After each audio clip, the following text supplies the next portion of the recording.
Hello everyone, আজকে চলে এলাম আবারও একটা মেহেন্দির কাজ নিয়ে। তো আজকের আমার লোকেশন ছিল শুটিয়া, আর আমার কল টাইম ছিল বিকেল 5টাতে। তো আমি 5টার মধ্যেই দিদির বাড়িতে পৌঁছে যাই, কিন্তু কাজ শুরু করতে করতে আমার প্রায় 6টা বেজে যায়।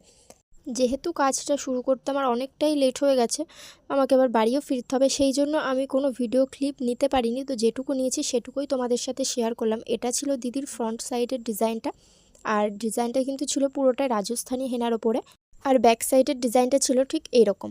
তো পুরো ডিজাইনটাই কিন্তু দিদির পছন্দ মতনই করা। এখানে দিদি আমাকে যেমন বলেছে আমি পুরো তেমনটাই করে দিয়েছি। আর এই রাজস্থানি হেনা ফার্স্ট টাইম আমি কোনো ব্রাইডের ওপর করলাম। মডেলের ওপর আমি অনেক ট্রাই করেছি, বাট ব্রাইডের হাতে আমি ফার্স্ট টাইম করলাম। তো তোমরাও দেখে জানাও যে কেমন হয়েছে।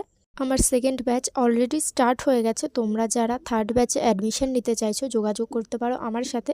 তো থার্ড ব্যাচ স্টার্ট হচ্ছে ডিসেম্বরের 10 তারিখ থেকে। তোমরা যারা চাইছো অবশ্যই আমার সাথে